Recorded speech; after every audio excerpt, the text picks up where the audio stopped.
Welcome back to the Other Side Lifestyle Podcast with Jim and Aram. We've already discussed Flint, Michigan. We've discussed Aram's pale skin, but now he went with the jaundice glow with his ring light that he borrowed from his niece, who shoots videos of Legos or something like that. I don't even know. We got Pam Greshok. Is it Greshock? Greshock? It's Greshock. It's Greshock, actually. Wow.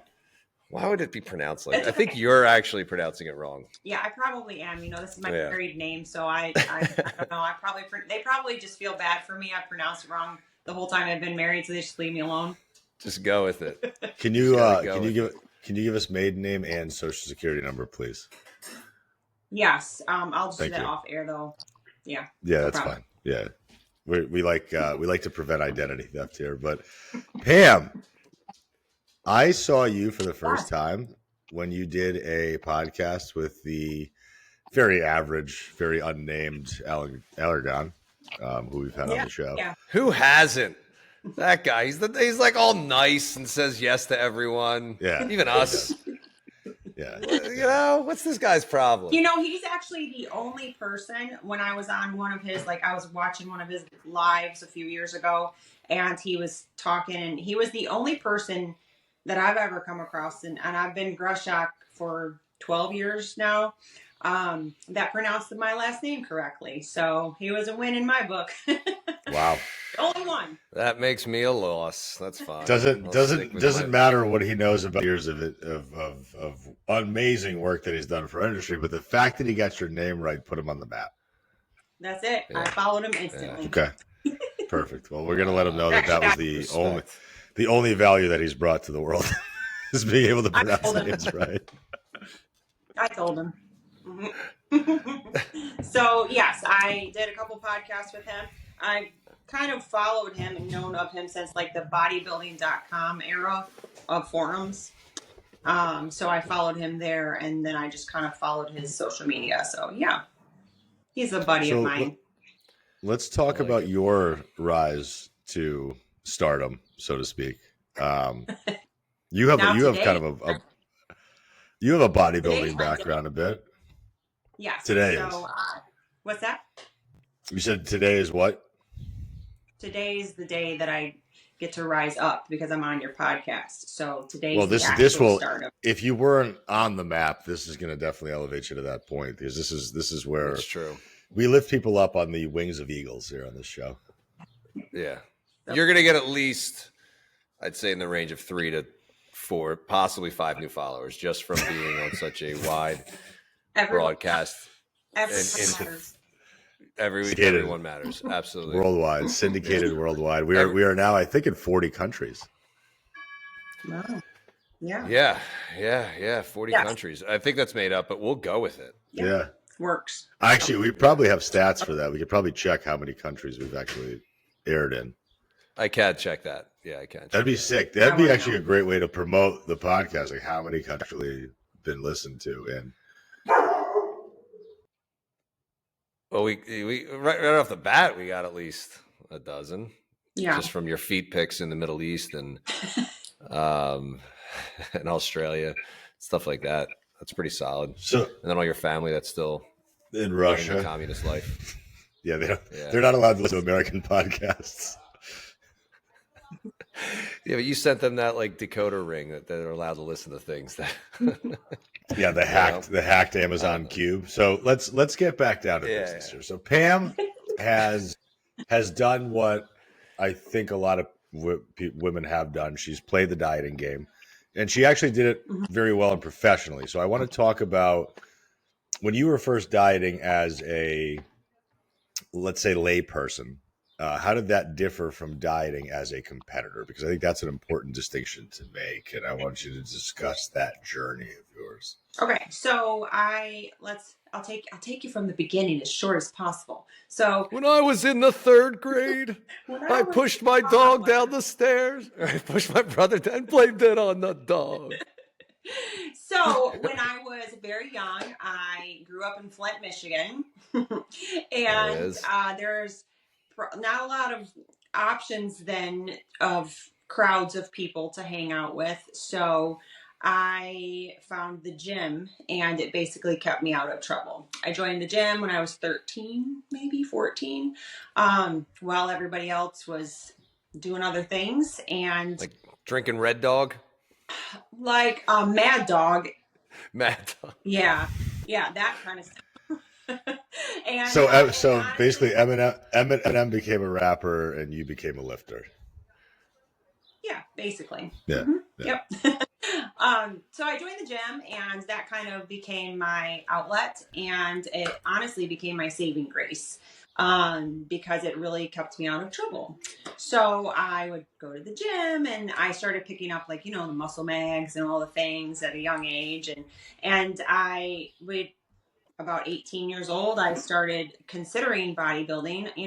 You guys talk about it before. I've heard you talk about kind of some people have this kind of genetic structure that can put them in a position to sort of potentially do well in that kind of sport. And it was not popular then at all. But I thought, wow, I could probably do that. I was recognized in the gym, and I liked the gym bro kind of feel. And I started working out with all the guys. And then I started training for my first, like, I guess, local bodybuilding competition at like 18. At that point, I don't know if I really understood like what the nutrition protocol of dieting was. I just picked up a Beverly International book, if you guys remember those, Yeah. and followed a egg white and grapefruit diet with some UMP and some liver tabs, and went for it. And I just competed locally. And then I kind of was like, okay, that's not it, but it felt fun. So I really kind of did some research, found a coach online when they weren't really popular. And I ended up hooking up with a coach who's still a good friend of mine. He's in Columbus, Ohio, Mike Davies. And started working with him just kind of remotely through AOL dial-up. And I would travel there. What was your AOL screen name? My AIM, AIM. And Buff Bunny. I don't remember what it was actually. What was it? Oh, I'm not going to tell you what it was. There we go.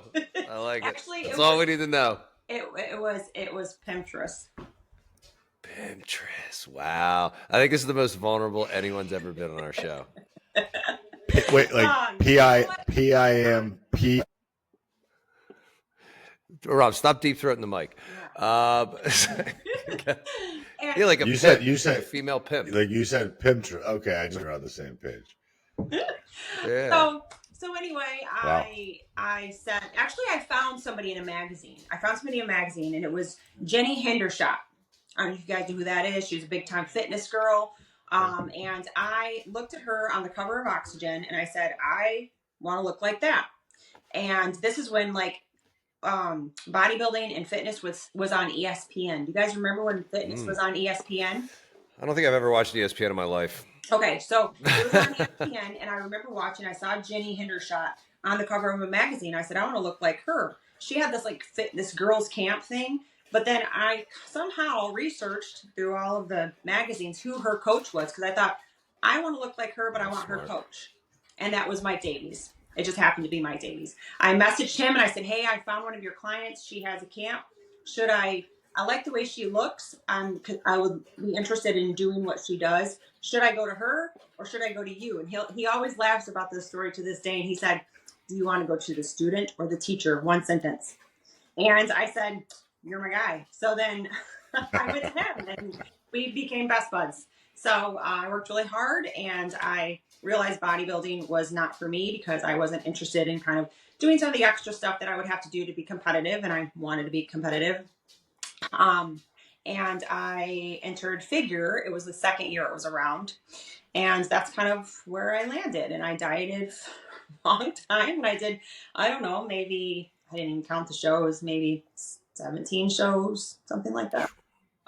With him. And what kind of time span? 7 years. Yep. For 7 years. That's a busy schedule. It was 2.5 a year. 20s. And it definitely, I treated it like a career.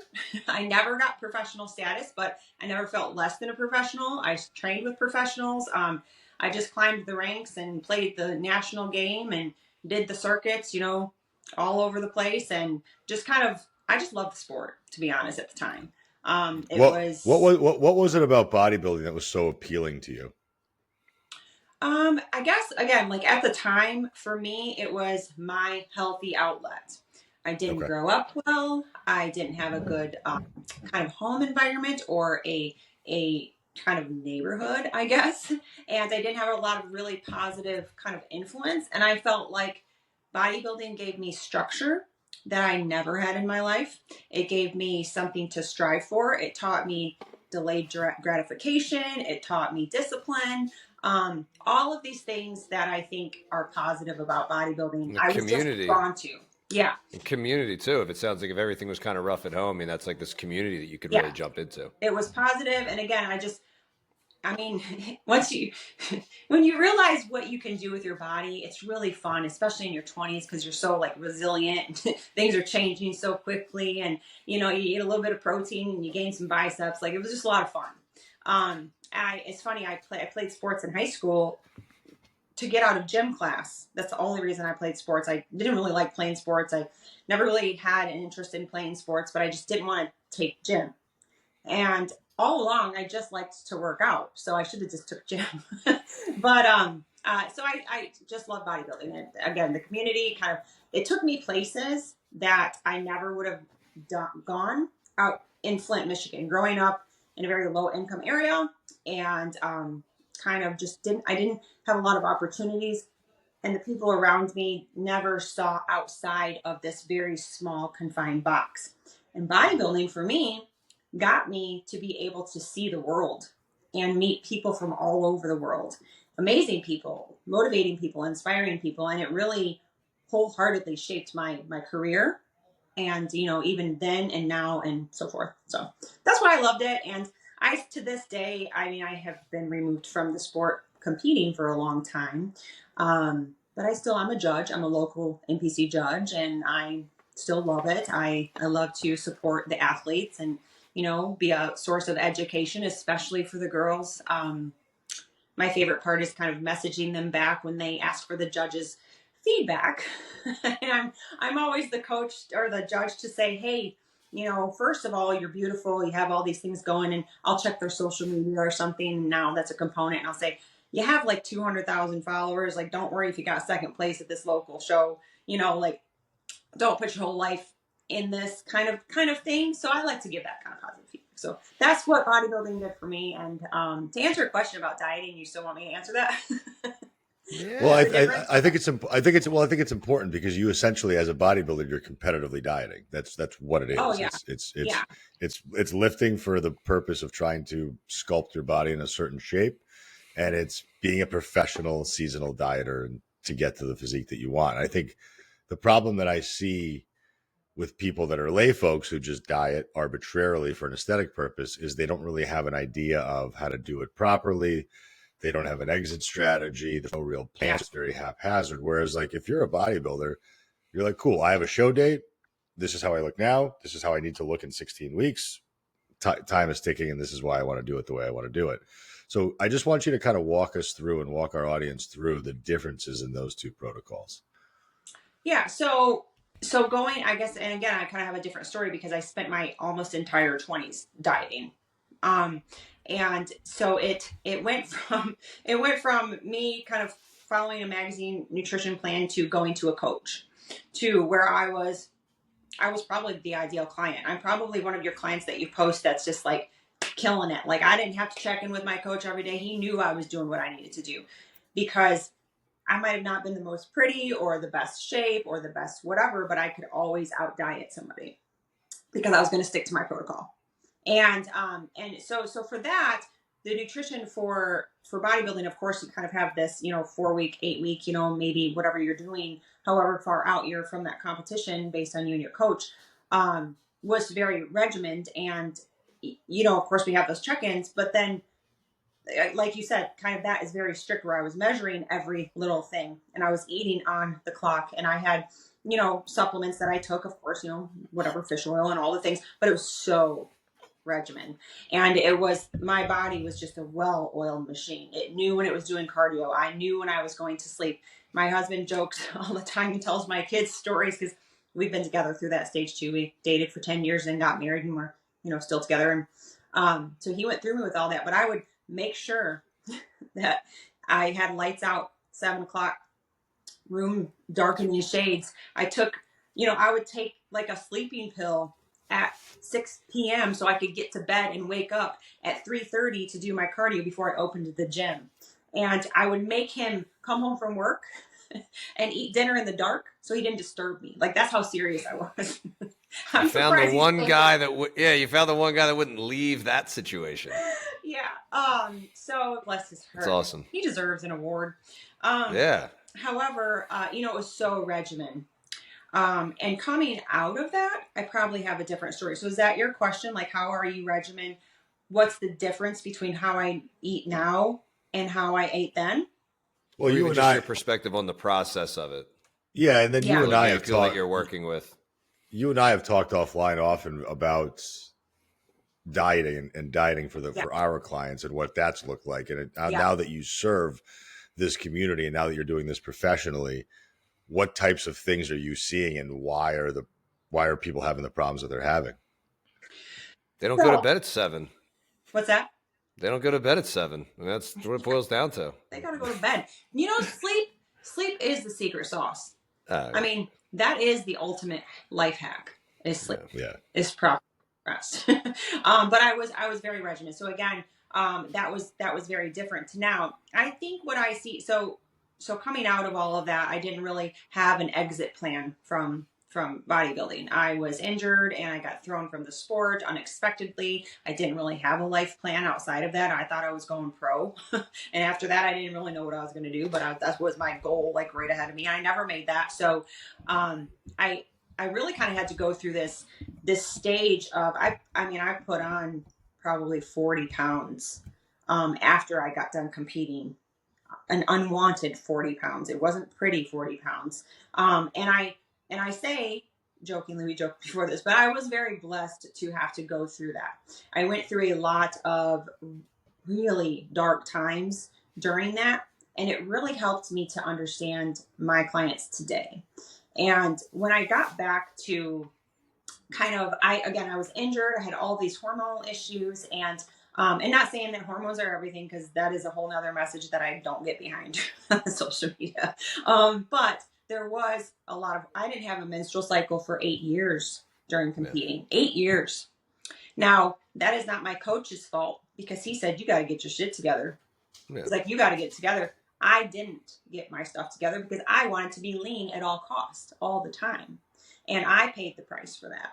And that was my decision, not his. And oftentimes when you go to a bodybuilding coach for a bodybuilding competition, they are there to say, I want to win this show or look my best at all costs.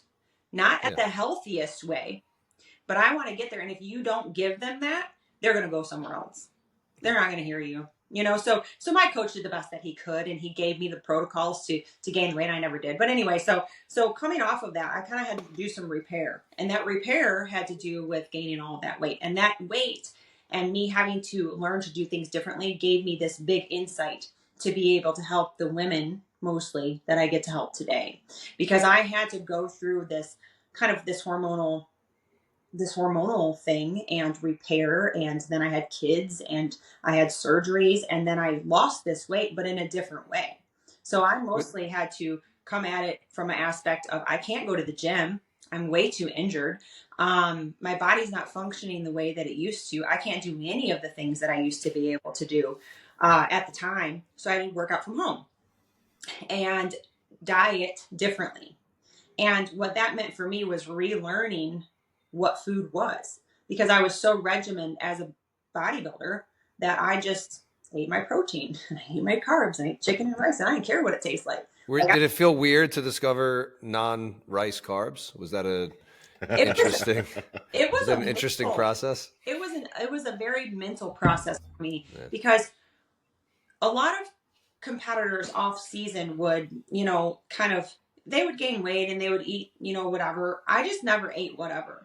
And it almost like it, and I always say something that was very good turned into a very dark thing, because riddled me with anxiety, and it became an eating disorder, to be honest, at some level, at that upper level. And so I kind of had to walk myself out of that. And I really had to relearn how to do things. Now, I did that out of just knowing there was a better way. Yeah. Like, this isn't the way to feel.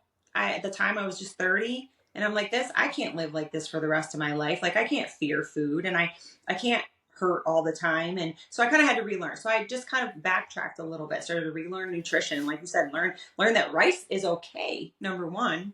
And number two, there are other carbs. There's yams and potatoes, and bread is okay. Like, all of these things that I kind of had to relearn and backtrack and say, like, okay, we can do this a different way. And really kind of get into, I guess, like the macros, and just kind of like what you always talk about too, is just really learning portion sizes again, and learning that food is our friend. And food can be more than just a calorie, and we can enjoy ourselves and still be healthy. So that's that's the gist of the journey. I have a question about the gaining the 40 pounds. Mm-hmm. Was that intentional because you knew you had things to address, or was it not competing anymore, and then all of a sudden it just like, oh my God, I put on 40 pounds? It definitely wasn't intentional. I never, in that mindset, would have Okay. ever gained 40 pounds. I didn't Okay. even want to gain 10 pounds off season, Yeah. let alone 40. So it was definitely not intentional, but it had to happen. My hormones. But so you didn't know, like, explain kind of even that process, because I think a lot of people might be able to identify with what that process might have been for you in the process of gaining 40 pounds. Yeah. Like, what was going on that happened just because you weren't competing and not dieting and felt a loss of control? Yeah. So you saw there a little bit, but I think that what you're asking is, yeah. So again, I never had kind of this, like, I never ate like cake and cookies or anything like that. It was just me. I built up an appetite as an athlete. I was so active and so muscular. Okay. My body required all of this food. I mean, I was eating a lot of food. I mean, I can't even imagine what our grocery bill would be today. Just a while ago, and groceries are a lot more expensive. But I mean, a lot of food. So I just continued to eat that much because I didn't really know any better. And I almost just disconnected from my coach because I couldn't be who I was, and I was almost embarrassed. I just stopped calling him, which was strange, but I just kept eating all the foods that I knew, and I just kept putting on weight because I couldn't.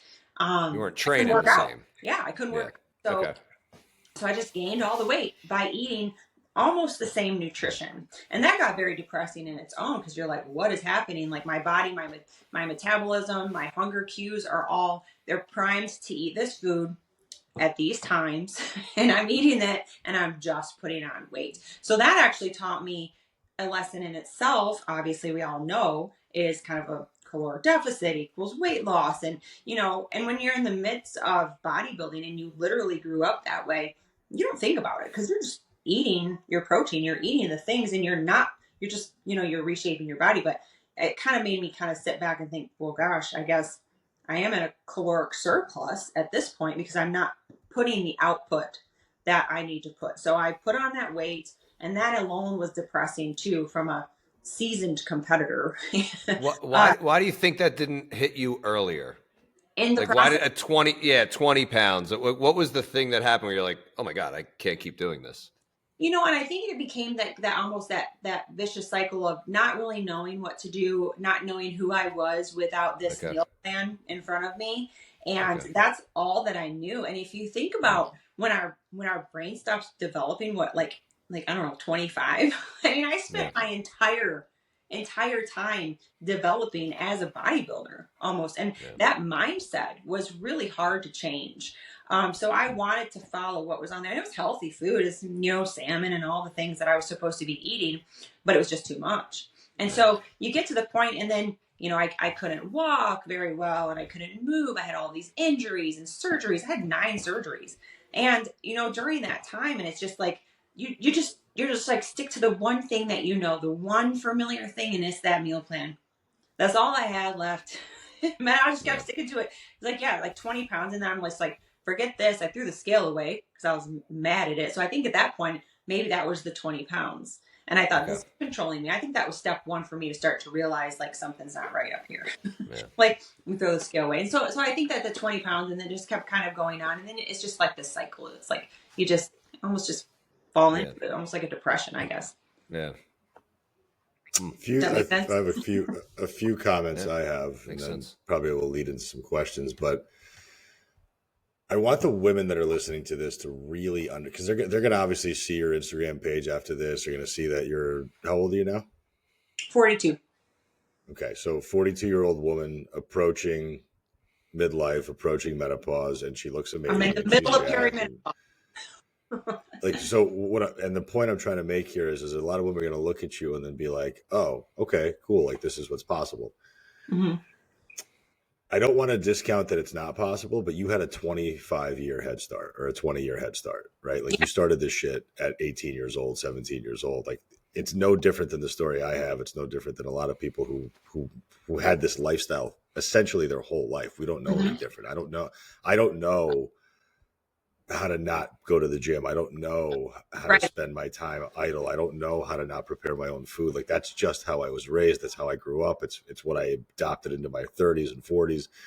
And that's how you did it. So the problem is that we're not getting women that are coming to us with that type of a history, that type of a background. We're getting women who stopped doing this stuff or even started doing this stuff in their 20s. And then they had a 20-year lag time where they birthed children. And their stress amounted and they became more sedentary and their consumption patterns changed. So all of this stuff has to really be considered as the person who's struggling with this stuff. And I'm curious to hear what your perspective is on the idea that, you know, a lot of women will complain that when midlife hits, all of a sudden it gets harder. Yeah. And it does physiologically certainly get harder because of the hormone degradation and because of all those other factors. But it's also harder because you haven't had 25 years or 20 years of practicing it like you did. Right. Yeah. And I can kind of dig deep. Now, there is two sides to that, right? There's always three sides, right? What actually happened and then two sides. So the other side of that would be I spent my whole life doing things one way and then it kind of disappeared and I had to relearn. So you know, kind of having to relearn all that. Yes, I set the base, zero doubt. That's why I can do what I do. And yes, I don't know if it's scientifically, you guys quoted or whatever, but there's muscle memory. I mean, I was out of the gym for so long and, you know, and I do primarily home workouts. I mean, that's really how I built myself back over the course of 8-10 years. But I mean, I know that I could, number one, genetically, again, great bodybuilders, professional bodybuilders, the Olympians, they have a genetic structure that they can stay there, especially the women.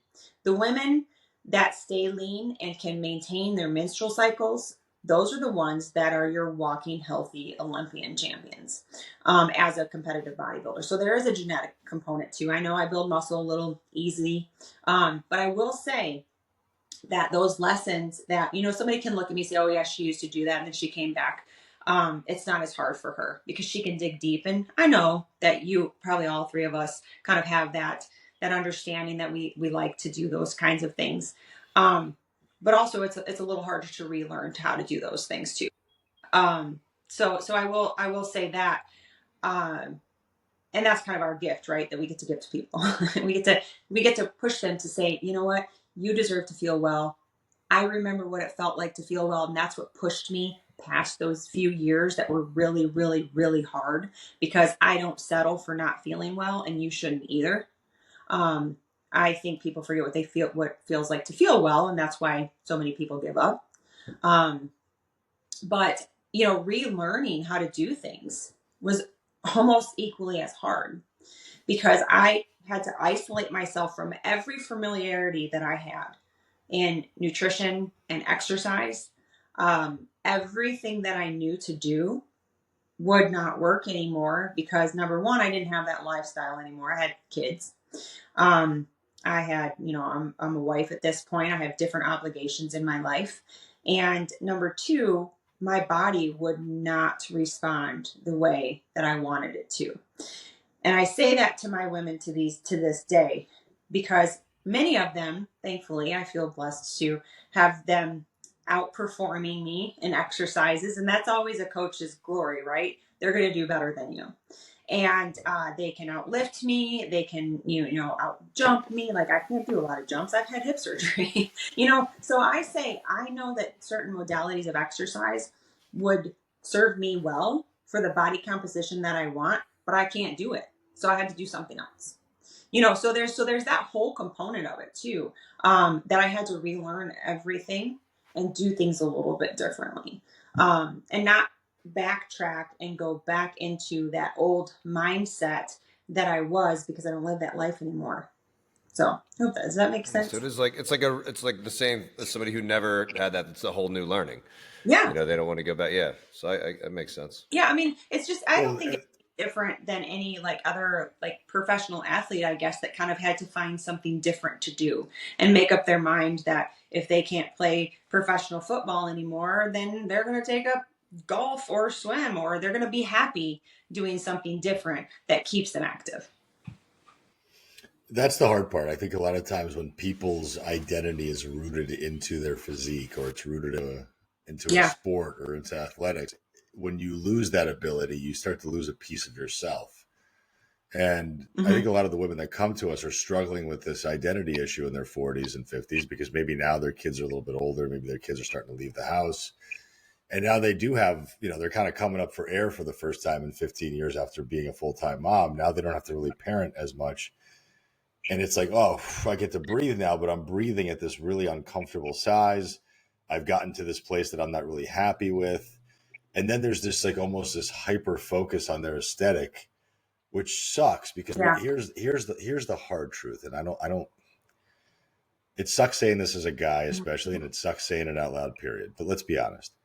If aesthetics were truly that important to you, like if you really gave the fuck that you say that you give a fuck about it now, you would have never let it slip in the first place. Yeah. Like that's hard to hear, but let's be very, very honest. Like there are women who. Yeah, I was gonna say, or maybe it's more important to you now because you lost it. Because maybe these naturally really good looking kind of could get away with a lot of stuff when they were younger women. And I have a lot of friends like that. And I always joke around with my husband. I'm like, why am I always the big one? He's like, you're not big. And I'm like, but I am the bigger one out of all of my tiny friends. And a lot of them growing up, they didn't have to work out. They just didn't have to. And you and I know that working out is much more than, looking good. It's visceral fat and all those things. But when you're 20, you don't think about it. So maybe now they're finally realizing that it's important to them, because they kind of lost their way. Like you said, they had kids and they have this lifestyle now. They have a career and they have a husband and they're less active, and the alcohol they're drinking is affecting them a little bit differently. All of those things. So now they're realizing that's important. Go, whoa, I felt better when I looked better. Or but it's very seldom the I felt better part, because they equate their satisfaction or their fulfillment to what they looked like. And it was a hell of a lot easier to achieve that look and that feel when you have all those points of resistance and all those obstacles in your way, because now you do. And let's be honest, it stops being a priority during certain seasons of your life. Like there's times where, when you have your first kid and then you have your second kid and then you have your third kid, like during those essentially 18 months between being pregnant to delivering to postpartum, what are you going to do? You're going to sit there and fucking worry about ab fat and whatever else? Like you're just trying to get through life. You're trying to get 3 hours of sleep uninterrupted. And especially if you have multiple kids back to back to back, you never really have a chance to stop getting out of that phase. Like you're just chasing your tail the entire time for 3 or 4 years straight. Yeah. And then finally you come up for air and now you got 3 toddlers that you have to fucking deal with all day long. Yep. And now you're probably going back to work, and now you probably have less help at home. Like all of these things have to be factored in. Now, it doesn't make the pursuit impossible. Right. And this is where I think a lot of the language that we see on social media and stuff, and it makes people feel almost powerless. Like it's almost like, well, I'm broken and I can't fix this, or I can't fix. Mm-hmm. As opposed to, there's plenty of proof out there that you can get this done. But how much do you want it to chew into your quality of life, and how much do you want to dedicate your efforts into this? Because you have all this other shit you have to do. Right. So maybe for some small period of time, like people just, they let go, but then they let go of everything. So there's not even the basics at play anymore. That's the problem. It's not that it's not important to them anymore. It's just that there's so many other things that are important that there's no semblance of maintaining some quality nutrition here and there. Yeah. There's not a ton of intentional activity as opposed to just regular mom activity. Mm-hmm. The workouts that they're doing are more punishment based than they are growth based. And all of these things start to compound for years and years and years. And then they come up for air again at 45 or 48 or 50. And then they wonder why their hormones are fucked. And then they wonder why the belly fat is being distributed there. And then they wonder why they're tired and they've lost enthusiasm. And what I always want to kind of open their eyes up to is the fact that, like, first of all, let's just accept that this didn't happen by accident. Because I don't want you to ever feel like a victim. That's the worst part. That's the worst place to be as a human being, is to feel like a victim, because there's not really a place out of that. Like, when you feel like a victim, you feel like a victim forever, and you feel like everything is happening to you versus you being the person that's captaining your own ship. So I want to ask you this, because I think these are the people that you work with. These are the people that I work with. Mm-hmm. How can we get women to do things, to accept that their own behavior is what drove to this outcome, A, in an empathetic way, in an productive way, and then B, how do we get them now to use that acceptance to take action to get themselves out of this mess? Yeah. So how do we get them to accept that what they did resulted to how they are today? Correct. What they did or didn't do, right? Yeah. Yeah. So first of all, I would say, first, as my tough love self would say, okay, well, this is where we are. So this is where we're dealing with. So let's just forget about who we were or what happened. Like, this is where we are today. Yes, take the victim mentality out of it, because whether or not you felt that way, we can't feel like that anymore. So let's just put that to the side. Because I think if they think, gosh, like, I did this, then it starts this whole spiral again. And they're like, oh, now I'm such a horrible person. And, I can't believe I did this to myself. Well, I'm just going to. I failed. I'm a failure. Yeah. And, it's so easy for you or the next person. And yes, it is easy for me, and it is easy for you. And it's easy for my husband, because we are in the fitness space. This is our literal job, is to make sure that we practice what we preach to some extent. So it is easy for us, but you want to know what's hard for me? This is what I tell people all the time. I'm like, we all suck at something we should be good at. Like, I want to be a good reader. I do. And I suck at reading books. Like, I will listen to audiobooks. I can be active and I can do cardio, things that I love.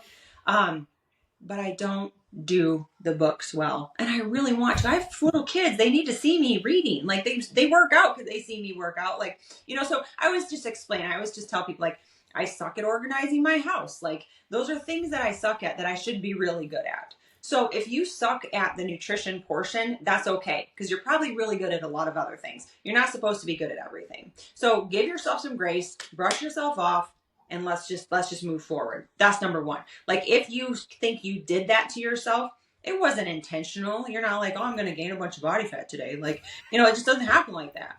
It just happens. Okay, so what? Let's move forward. So that would be number one. Is don't, of course, play the victim, but don't beat yourself up either. Take ownership and say, okay, this is where I am today. And I say this to today, and I was just had a woman on my podcast. She's great, and she's a dietitian. She's in her 50s. And I said, even from me being 38 to 40 and me 40 to 42, I'm almost 43, I notice a difference in my body for sure. Like, it shifts, the body weight shifts. And if I gain a few pounds, I think I shared with you, I'm like, I want to lose 8 pounds of body fat the correct way this time. because we all still have to do the same thing. And I had to recheck myself, and I had to, reach out to a friend to look at my own current nutrition, because coaches need coaches. And, don't think they don't. And to say, hey, what am I doing wrong? Like, can you help me? So to give yourself grace too, to know that age is a component. But again, I had to say, okay, well, here I am. I'm almost 43. Things aren't working like they were when I was 38. Let's do it different. And that's really kind of, you have to just be real plain and say, all right, black and white, this is what's going on. If I want to achieve this look, or I want to achieve this, then this is what I have to do. So I guess that's kind of the tough love in me to say, you know what? And I think that my part of the story of me gaining all of that weight, really just not knowing what to do, and having to relearn it, taught me so many components to be able to come back to my women and say, hey, I get it. Like, it sucks. It sucks being there. The thought process sucks, and it feels like punishment sometimes, but I've been there. You got to just do the work. You just have to. Anything else? Can you think of any examples of clients that were struggling with all of that you just said, and having those conversations with them, and what maybe was a turning point for them where they became the victor instead of the victim? I've worked with hundreds and hundreds of women that have became the victor, and that's a really good question. Like, what was the turning point? So I think obviously everybody's story is going to be individual, but I think it's just the consistency of showing up, and really it's taking the negative context out of the word discipline, and looking at discipline as a privilege to say, you know what, I can do this, and stop. Of course, stop comparing yourself to everybody else and all of those things. But I think it's kind of, that's what takes the victim to the victor, is to say, you know what, I'm going to practice a little bit of self-discipline. And that doesn't mean like the discipline, like a bodybuilder, like, oh, you have to measure all your food all the time for the rest of your life. It just means that I'm going to create these healthy habits, and I'm going to do them at some capacity forever. Like, this is the way that I'm going to live my life.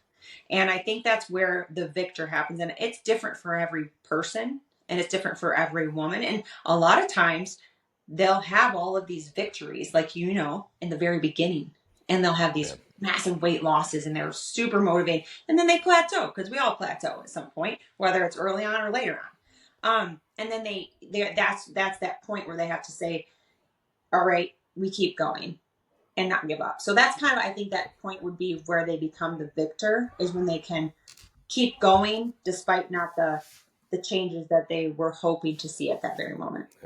Yeah, it's the biggest thing between those people that are goal oriented and really trying to establish that process oriented mentality, because we've had the conversation before. Hey, let's get some coaches, the strategy is slow and steady right out of the gate, because we know this is the way it's going to be. And some people, hey, let's maybe have a more aggressive deficit, get the person excited. But either way, you're going to hit that point of, okay, I'm not losing at the pace I was. And there's that first barrier, or that point of, okay, this is too slow. What am I doing? Right. And that's the barrier, where when you are just so goal oriented, it can be very difficult to find some joy in the process and have reasons to keep going if you're not seeing the result that you just made up in your head of what you wanted or what you expected. Right. And I think as coaches, I think because we want to tell people, like, your efforts matter.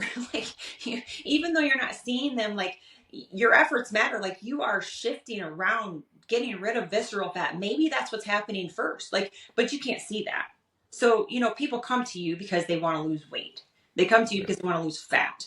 And a lot of times they come to you, they want to lose weight at all costs. And it's our job to educate them on, we want to lose appropriate weight. We want to maintain our lean mass and kind of educate, but help them have those small victories along the way in order to help them to keep going. So, that's that kind of tricky line that you have to do as a coach, right? Yeah. So my question to you is how do you talk to the mom who's got multiple kids, runs a business or two, and constantly cites the fact that there's just no time to do anything, no time for meal prep, no time for training. obviously you're a busy mom, you own a business. You've done it don't reach before. out. It is funny, like those situations, like they reach out and then we'll say all the stuff that you're saying. It's just pointing out the absurdity in that. Yeah. And, and I think they come to you or me with the goal that they have. And, most of the time, everybody knows what they have to do. they know it's going to be work. And they know they have to work out. Maybe they don't know the exact components or ratios or, time or structure. And that's our job, is to help them figure out where to put it in their day. So I'm real good at taking people's excuses. I have been a competitive bodybuilder. I am a busy working mom.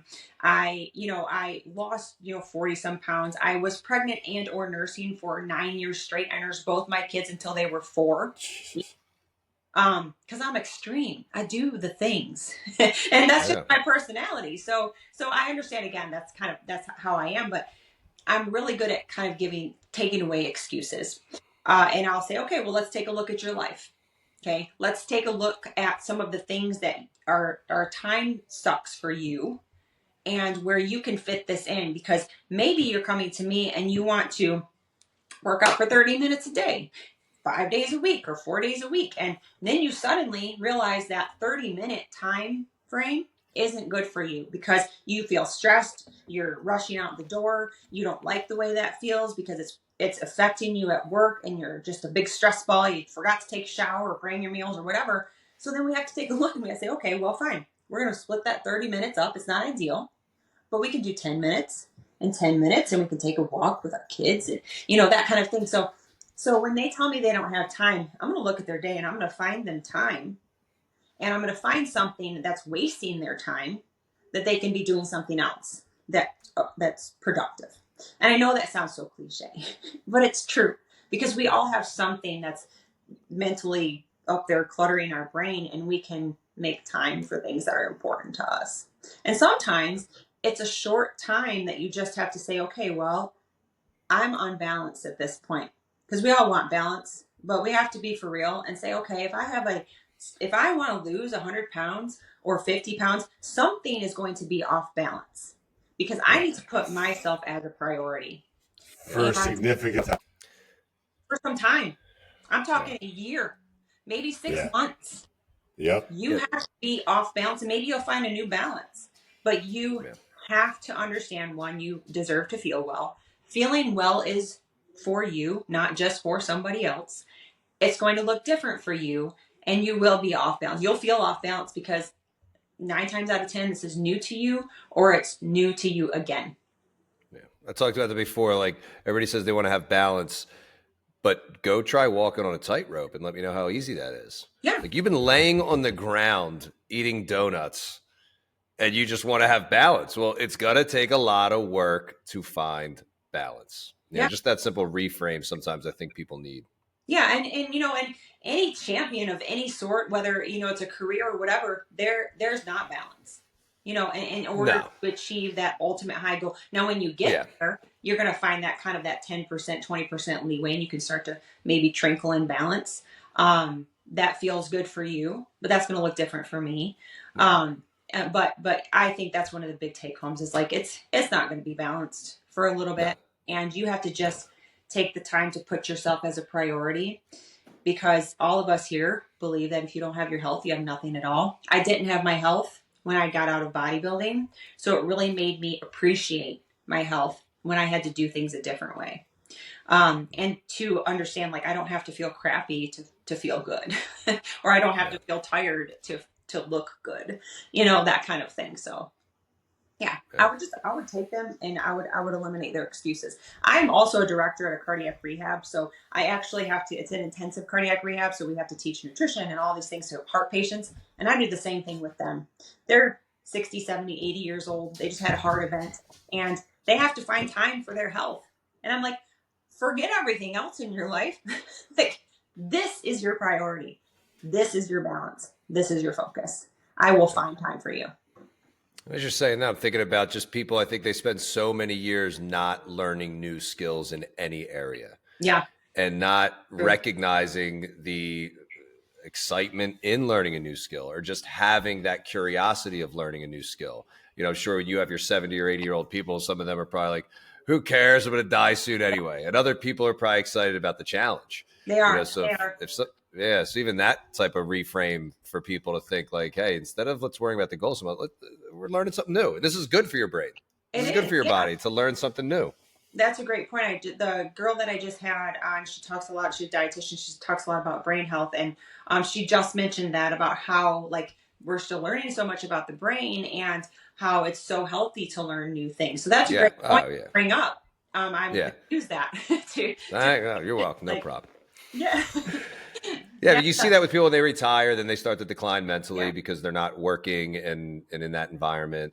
So yeah, I think it's just vital to always be learning something. So even Yeah, and I have my 80-year-olds that, and this is another thing for me too. I don't ever want to be the person that is obsessed with, counting macros all the time or fearing food or what have you. I mean, I have had a patient, I just think of her, she's so sweet, and she was in her 80s, maybe late 80s, and she was so fat phobic her whole life. She grew up Italian and would never eat pasta.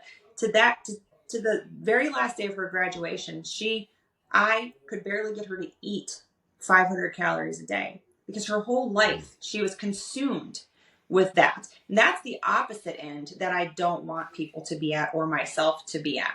And then you have those people that come in their 80s and they're like, whoa, I never knew building muscle built bone. And they're excited to lift. They've never done it before. So there's that side of things too. So I feel very blessed to be able to see all the ends of the spectrum. To also, like you said, help all these people find time to make their health a priority. Number one, in our case, fat loss. People come to us for fat loss, and to teach that kind of component. And I always say they come to us for fat loss, but hopefully they gain, of course, muscle, but they gain a knowledge of what it says, like you guys said, what it feels like to feel well and strong, and to be, disciplined and keep promises to yourself and all the things that, working on does for you. Yeah. That's my spiel. I like it. I agree with you. And again, I think it's because it helps that we've had that background, and it helps that we've had that tenacity. Cause I think I don't have kids. I don't anymore. I don't like children. But here's the thing. And this is where I think there needs to be some tough love applied. If you decided you wanted to be a parent, great. Understand that that's going to require a shitload of time and energy for you to devote to those kids, and they deserve it. But the way that you parent your kids has a lot to do with the availability of time that you're going to get back, right? So if your kids are fucking misbehaved, if they're rambunctious, if they don't have if you have no control over them because you're not actively they're staying up till 10:30 at night. So there's even that. I think people don't time, but they're letting their kids stay up till 10 o'clock at night. It's absurd. I think a lot of parents, and again, this is a shitty thing to say from somebody who doesn't have kids, but I've observed how adults live now for 15 years. And I've been hearing these stories for 15 years. So I have a relatively solid surface to stand on here. Some of the parents that I've dealt with just don't parent their children. They are parents, like they're there in the house, they're present with their kids, but they're not actively parenting them. These kids don't have responsibilities. They're being enabled to do everything for the kids because the kids aren't doing anything themselves. They're not learning how to cook. They're not learning how to clean. They're rambunctious. They fuck up the house. They have tantrums. And then the parents feel overwhelmed because they don't have kids. That's not a child's fault. That's the parent's responsibility to be a better parent. So you don't get to do everything that you feel like doing and telling me that you don't have time. Because if you are slipping up as a parent, it's going to fuck your kids up for the future. They're going to be shitty people and they're going to complain about not having time and it's too hard and it's everybody else's fault. When all you have to do is just spend some fucking time parenting your children. And if you have, guess what? You'll probably have discipline. A lack of structure in every aspect of your life. It's not the children's fault. It's your fault. You had a chance to turn it around, but you just never did because other shit was more important to you. So then when you're 45 and you're in the thick of it, you don't get to complain about that anymore. You caused that problem. And now it's going to be very hard to fucking undo. And I have a very big fundamental problem with that because I watched my parents And I felt their parenting my entire fucking life, despite them having 3 jobs apiece. And they still found time to parent me. And they still found time to instill discipline in me. And the reason why I am the way that I am today is because my parents tried their fucking hardest and they sacrificed a shit ton of their own health and their own mental health for me. But they never complained about their fucking bikini body. So if you have the gall to bitch about your fucking waistline, but then your kids are running around until 10:30 at night and you're not allowing you to get anything done, check your fucking self. Don't start to blame your life for any of it. I marked that. I'm going to send that to you later for your Instagram. Your parents, I think it's important to understand, the only joy they got was from disciplining you. So probably. It wasn't out of parental obligation. It was out of lack of social life and lack of happiness. So they had correct. Listen, they did it. They're like, I'm gonna work 3 jobs and I'm gonna take out my day on this motherfucker. Yo, baby, you want to have some fun tonight? Let's pretend that Rob did something. We'll just go. You got something to tell us, Rob? And then when he denies it, we beat the shit out of him. Good. Oh, you're not gonna man up? I guess you didn't learn your lesson. It worked. Awesome. It worked. Look at where I'm at. Look, and now he knows. I don't want kids. That's how good they did. I wish more parents parented like you and more people chose not to have kids. I think it's wise. It's actually funny that you kind of say that because how you do one thing is how you do everything, right? So that's actually kind of true. I was telling my son this morning, he's 11, and he didn't get some work done, and he was rushing to get it done this morning before he went to school. And I said, okay, because he doesn't like to be wrong. He doesn't like to get bad grades. And I said, well, if you get a bad grade, that's your fault, but it's also my fault. And I said, because I'm your mom, and I should have made sure that I checked off your list for you. And so he gets a little bit offended because he doesn't want to be wrong. He's got a big ego. Try to talk about that sometimes. How old is he? You said 11. Oh, so's mine. Jeez, not very, very different perspectives on life. Apparently, he's not. My son doesn't like to be wrong. He doesn't like to lose. He doesn't like to do any of those. That he just doesn't. He doesn't want to be told what to do because he already knows. And so that's always a battle too. And so I tread light because I don't want to tear him down too much, but. Also, you got to learn lessons. So you got to have some fun as a parent. You got to tear him down a little bit. I said, you got to, because we talked to him about coaching because he's a good athlete and he better be a good athlete, come from our house. And he doesn't, and so we had to teach him about being coachable because when you're naturally gifted at something, it's hard when you get to a level when other kids are catching up to you and now you have to work equally as hard. I'm like, I don't care if you're at the top, you better work like you're trying to get to the extra top because those people are after you. And and so anyway, I treated this scenario. I said, well, you're just going to get a grade that you don't want to accept because we're not going to impede our day that we were structured for because you didn't do your work. Like that's going to be your sacrifice, right?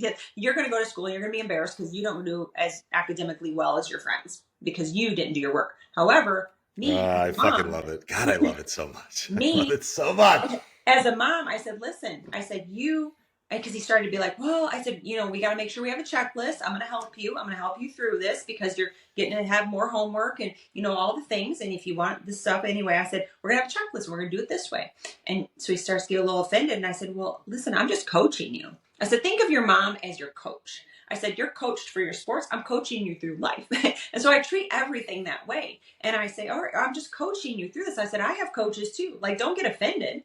I'm just trying to help you be better. And, and he's like, okay, whatever. But I treat it just like that. I'm like, this is life, man. This is how we're doing it. We're going to be a little bit more structured and we're going to say, okay, I own up. I did that. I did a really crappy job. Let's be better. And this is how I'm going to help you because I have to check myself too as a parent. And I have to say, okay, I didn't do my job to make sure that you had that done because you're 11. Oh God, you're better than me. I just go, whatever. You didn't do that, whatever. Just don't get upset. I mean, don't complain about it. Now you know next time. You figure it out yourself. No, like not me. See, I didn't have that though. I found that through bodybuilding. See, we're circling all back around. Yeah, no, I had a mother that was giving me too many checklists and making me redo work and proofread that I'm at the point where I'm like, whatever, man, you'll figure it out when you need to figure it out. He's like, but he wants to do well, the same kind of thing. But I'm just, I'm like, whatever, man. If you get upset about the grade later, then cool, then do something different next time. But that's, yeah, good for you. But none of this shit is by accident. Like if you look at all the people that are high achievers who have these types of children, like I've said it on multiple podcasts. I've said this we just need people to be medium achievers, man. That's like how about just fucking achievers? Like let's just land something. On achievers. Yeah. Like I've already said multiple times, like I really do admire you as a parent, Jimmy, because you have multiple things that you have to do, yet you still spend time with your son. But you actually spend real time with your son. You're not just like handing them shit to do and then walking away. You're physically present in his life, and that takes away from stuff you could be doing. But you still do it, right? Like how many fucking parents today are like, my life is so hard and I have no time, but then their kids aren't even being parented. Yeah. They're just not being parented by parented. phones, and then the parents are like, well, I couldn't take their phone from them. Like, what are you that kind of stuff? I'm always like, what are you talking? Like, my kid doesn't even have a phone. Like, what he does, we've already talked. When that day comes, that thing's not going to be in your room. Yeah, and I could care less. Right. It's like, yeah, that's fine. But yeah, it's just wild. Like all of it, everything you're saying, Rob. Love the passion when you said it. You were fired up. You were like Hitler giving a speech for a minute, but like it was in English and it wasn't about murdering people. So it was really good. Very passionate. I have a final solution. But it's a better final solution. Birth control in the water. Yes, I think we need less children. Later abortion up to 18 years old. I think we should abort adults and not children. Well, there needs to be a screening process for reproduction. I mean, you got to pass a test to drive a car. You got to pass a written test. We've already talked about that before, though. That was before we started having guests. I'm not allowed to run for president because I'm not from this country. But if I was allowed to run for president, my two platforms would be every single human being mandatory has to take a nutrition and a fitness course for at least 50 hours. 50 hours. Every human being on the planet or in the United States has to take a course about nutrition and fitness. The second requirement is that if you decide that you want to breed, there's a year waiting period and you have to pass a battery of mental and physical tests and financial tests to get there. And then you get a breeding license and then you can have a kid. At puberty, instead of like a bar mitzvah or bat mitzvah or whatever, they are, why did I just draw a blank? You pass a nutrition and a fitness test. Mandatory birth control, however that is. Every boy has a vasectomy. They have to earn the reverse. They earn the right for the reversal of the vasectomy. I'm so for that. It's not even funny. Because if I have to keep watching people's dead weight walk around, I'm gonna fucking kill myself on national television. Just so tired of it. As when I was growing up, he loves kids. I often felt like you, and I thought there's no way I'm having kids and bringing them up in this world. I thought for sure I would not be a parent. And then the fact that I didn't have a cycle for 8 years, I'm like, yeah, it's destined. I don't really care. It wasn't my dream. And then when I, of course, this my best blessing. It has transformed my life. It made me think about life different, made me talk about myself different. And it really, everything's a butterfly effect, right? So. And you learned about how to manage regret in decisions, which is, I think, very important. I'm just kidding. I'm a parent as well. But it is. It's kind of that's just kind of how I parent as I coach. Yeah. I just think of everything as a coach. We're just a big old team, Yeah, and if your clients aren't doing what you tell them to do, then you can take it out on your kids and make them do what you tell them to do, which is always a nice feeling, just to get that power back in our lives. My daughter, she's just like me, snaps back every time, so it's cute. But I'm gonna be the queen bee, so she's a little princess. Daughter. Do we use wooden spoons? Tell us about the physical abuse, how you use discipline, not abuse. How you use that.